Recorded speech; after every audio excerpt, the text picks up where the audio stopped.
el origen de Irán en la Biblia y su papel inicial en el plan de Dios. Los titulares del mundo versus las páginas de la Biblia.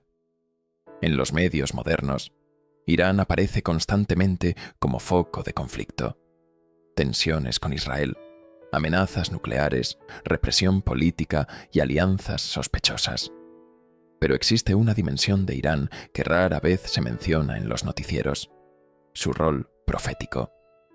Lejos de ser una invención conspirativa, esta historia está escrita desde hace miles de años, en la Biblia. Irán, bajo su antiguo nombre, Persia, figura desde el Génesis hasta el Apocalipsis, jugando un papel clave en el drama eterno entre la rebelión y la redención. Lo que hoy parece geopolítica, en realidad forma parte de una narrativa divina milenaria. Elam, los orígenes bíblicos de Irán.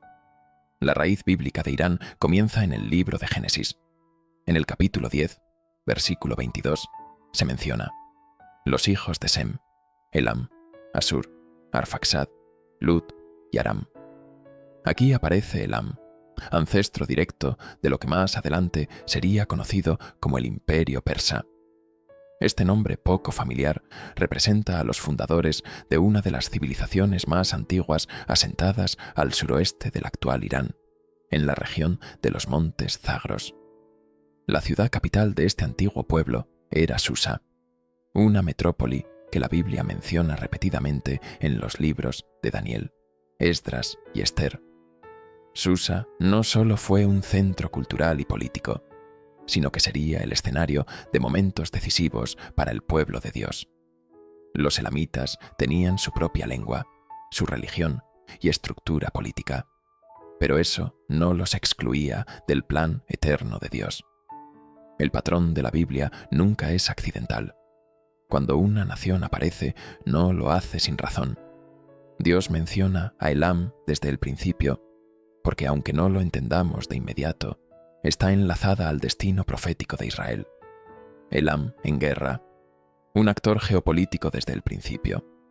En Génesis 14, Elam reaparece, ya no como una tribu en formación, sino como una potencia militar liderada por el rey Kedorlaomer. Este soberano comanda una alianza de 4 reyes en una campaña bélica contra Canaán, y en esa invasión capturan a Lot, el sobrino de Abraham. Esto desencadena uno de los momentos más audaces de la Biblia temprana. Abraham, el hombre de fe, se convierte en comandante, reúne a 318 siervos entrenados y derrota a la coalición para rescatar a su sobrino. Este pasaje no es solo una historia de familia, es una alerta. Desde el principio, Elam, Irán, está relacionado con alianzas militares, conflictos territoriales y enfrentamientos directos con los elegidos de Dios. Este patrón se repite a lo largo de toda la Escritura. Irán nunca es un simple espectador, siempre es protagonista. La palabra profética sobre Elam, juicio y restauración. Siglos después, el profeta Jeremías recibe una palabra directa del Señor sobre Elam, Irán. En el capítulo 49, versículo 34, se nos dice que esta profecía llega al principio del reinado de Sedequías, alrededor del año 597 a.C., justo antes del exilio de Judá. Dios dice: «He aquí que yo quebraré el arco de Elam, lo principal de su poder». Jeremías 49, 35. El arco era símbolo de fuerza militar, independencia nacional y soberanía. Que Dios declare que lo va a quebrar significa una intervención divina que desmantelará el orgullo y la capacidad bélica de Irán. Pero la profecía continúa: «Dispersaré a Elam por los 4 vientos, y no habrá nación a donde no lleguen los desterrados de Elam». Fund Mupatuaru. Aquí no solo se anuncia un castigo político, sino una diáspora mundial. Esta nación poderosa sería humillada, desintegrada y desarraigada. Y se cumplió. Elam fue absorbido por Persia, conquistada por Alejandro Magno, luego por los musulmanes hasta convertirse en la moderna Irán. Pero en el versículo 39, Dios dice algo que cambia completamente el tono. Pero en los últimos días restauraré la suerte de Elam. Esta es una declaración que sacude. A pesar del juicio, Elam, Irán, tiene una promesa futura de restauración. Dios no abandona a las naciones para siempre. Su justicia nunca se divorcia de su misericordia. Irán hoy, ¿el cumplimiento de la restauración? Actualmente, Irán es uno de los países más hostiles hacia el cristianismo y hacia Israel. Bajo un gobierno teocrático islámico, se reprime severamente la fe cristiana. Sin embargo, algo inesperado está ocurriendo. El cristianismo está creciendo más rápido en Irán que en casi cualquier otro lugar del planeta. Y está ocurriendo de forma subterránea, silenciosa y milagrosa.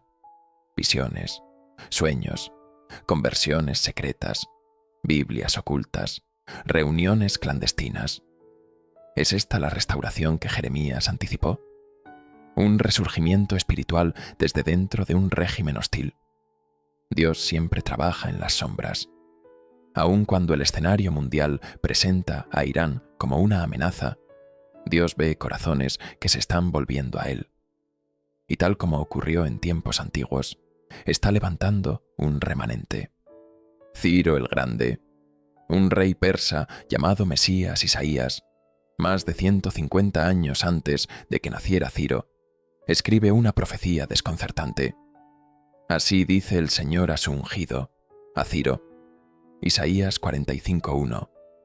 La palabra usada aquí para ungido es Masiaj, la misma raíz que la palabra Mesías.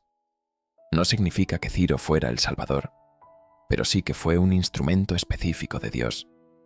Lo más impactante es que Ciro no conocía al Dios de Israel, y aún así, Dios lo llama por su nombre y le asigna una misión: liberar a su pueblo, financiar el templo y restaurar Jerusalén.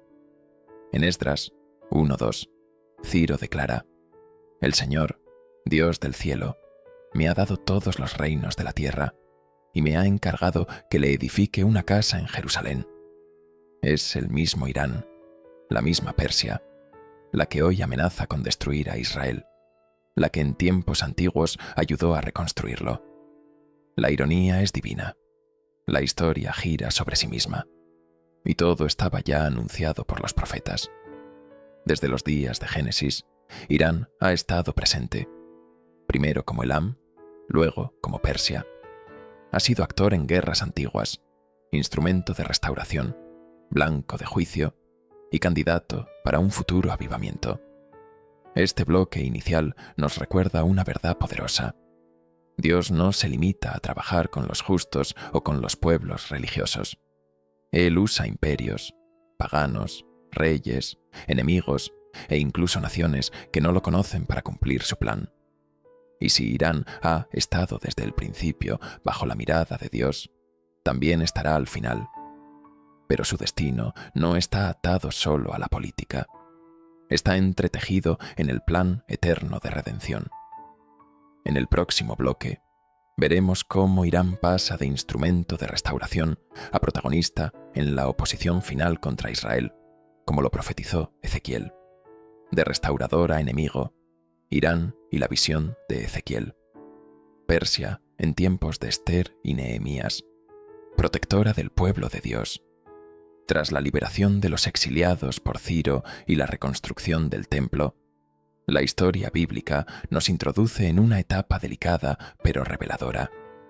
Los libros de Ester y Nehemías nos transportan al corazón del imperio persa, revelando una paradoja espiritual.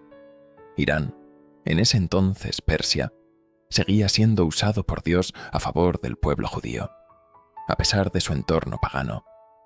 Ester, una reina judía salvando a su nación. La historia de Ester no es una simple narración infantil. Es un relato de intrigas palaciegas, persecución sistemática y redención divina. En el corazón del imperio persa, Susa, se alza una joven judía llamada Hadasá, más conocida como Ester. Huérfana, Criada por su primo Mardoqueo, sin influencia política ni conexión religiosa con los líderes persas, Ester es escogida como reina. Pero su pueblo está en peligro. Un alto funcionario persa, Amán, planea la exterminación de los judíos. El decreto de muerte está firmado y sellado.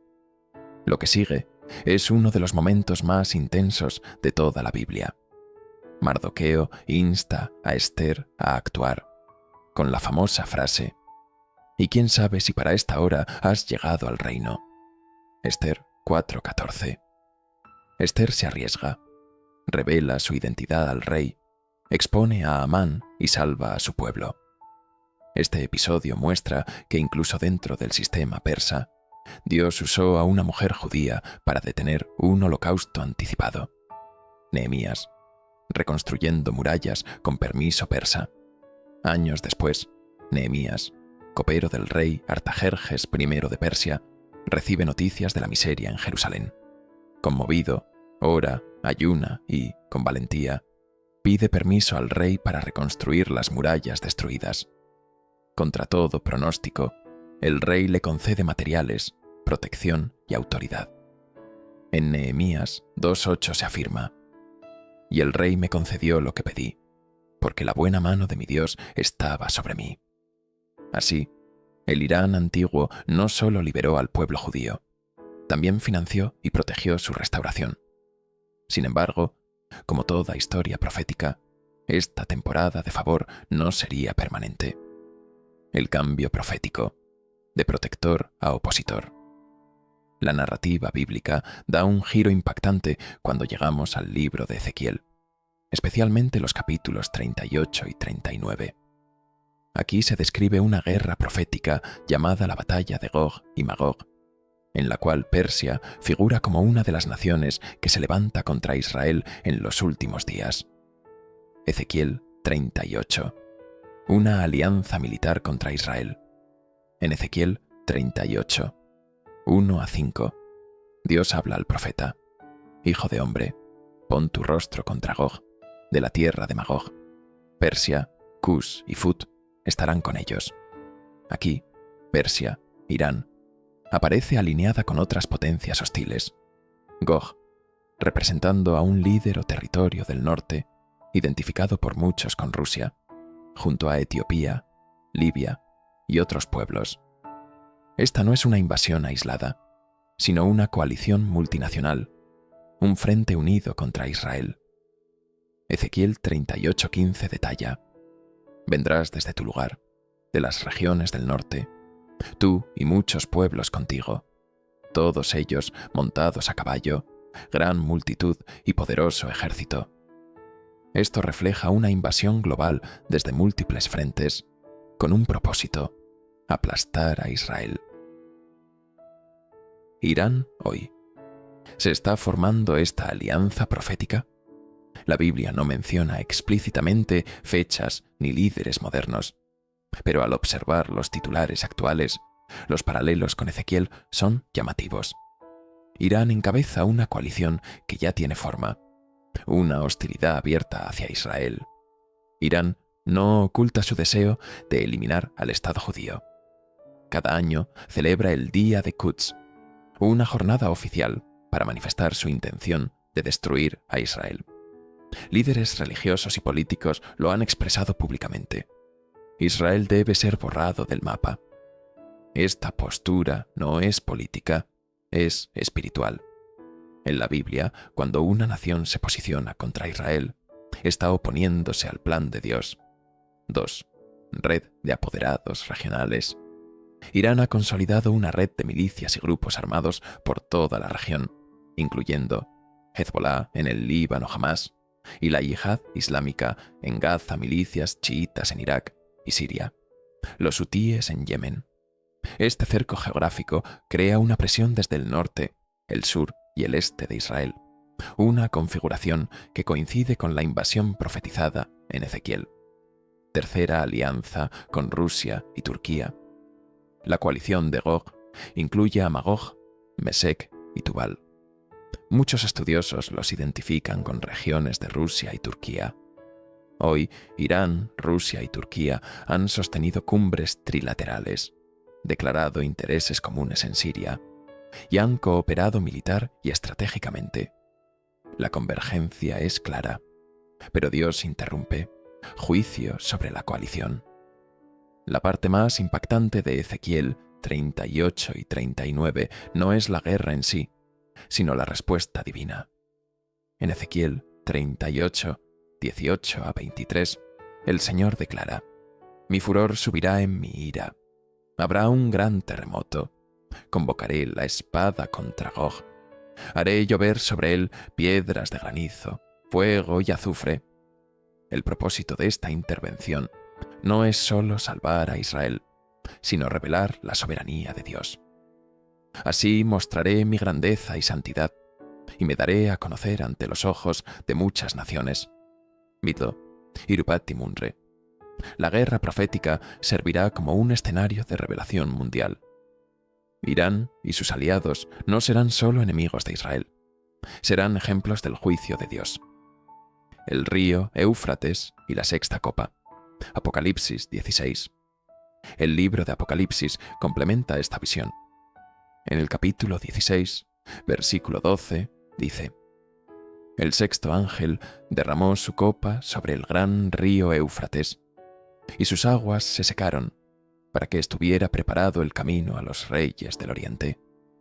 Este pasaje describe cómo una barrera natural se elimina, permitiendo el avance de fuerzas desde el Oriente, entre ellas Irán. El Éufrates es una frontera que históricamente separaba a Persia de Occidente. Su secamiento literal o simbólico sería la señal de la marcha final. Algunos estudiosos creen que los reyes del Oriente podrían incluir a Irán, China, Pakistán y otras potencias asiáticas. La coalición, nuevamente, no es solo política, sino espiritual, orquestada por fuerzas demoníacas según Apocalipsis. ¿200 millones? Apocalipsis 9 y el ejército imposible. En Apocalipsis 9, 14 a 16, se describe una escena aún más aterradora. Suelta a los 4 ángeles que están atados junto al gran río Éufrates, y el número del ejército era de 200 millones. Esta cifra parecía irreal en tiempos antiguos, pero hoy, con la población combinada de Asia superando los 4.000 millones, no es descabellado. Solo China podría movilizar un ejército de ese tamaño. Pero más relevante aún es que Irán se encuentra geográficamente en ese eje oriental, en el trayecto entre el Éufrates y Jerusalén. ¿Coincidencia? O quizás cumplimiento. El patrón profético, de aliado a enemigo, de enemigo a redimido. Aquí aparece uno de los patrones más bellos y desconcertantes de la profecía bíblica. Dios juzga, pero no olvida. Irán fue usado para edificar Jerusalén y profetizado como enemigo. Pero incluso así, Jeremías 49:39 declara: En los últimos días restauraré la suerte de Elam. Este versículo vuelve a tomar fuerza. A pesar del juicio, la guerra y la oscuridad, Dios no ha terminado con Irán. Su restauración, no política, sino espiritual, está en marcha, como veremos en el bloque siguiente. En este segundo bloque hemos visto cómo Irán, antigua Persia, pasó de ser un instrumento de Dios a una nación profetizada, como parte de una alianza militar contra Israel en los últimos días. La Biblia no disimula esta transición. Persia está destinada a oponerse a Israel en la guerra de Gog y Magog, y sin embargo, en medio del juicio y la destrucción profetizada, Dios deja entrever su intención de restaurar a Irán. Este misterio, de castigo y esperanza entrelazados, es lo que hace tan impactante la narrativa bíblica sobre esta nación. Los titulares actuales no hacen más que confirmar la convergencia profética. Irán cada vez más hostil, alianzas con Rusia y Turquía, redes terroristas que rodean a Israel y una aceleración de tensiones globales, Pero Dios sigue en control, como veremos en el bloque 3, mientras las fuerzas oscuras se alinean.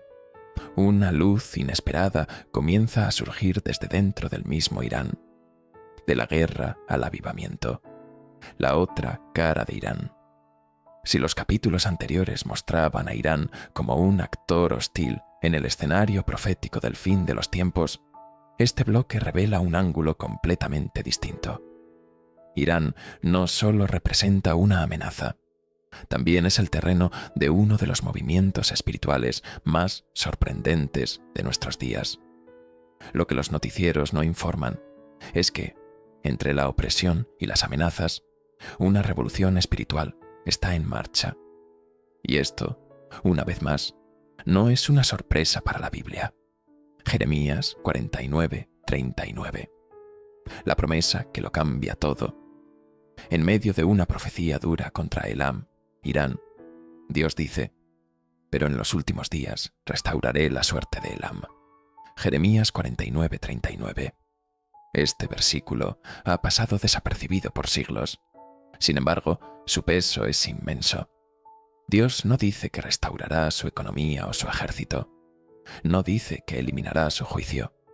Habla de una restauración futura y menciona el tiempo exacto: los últimos días.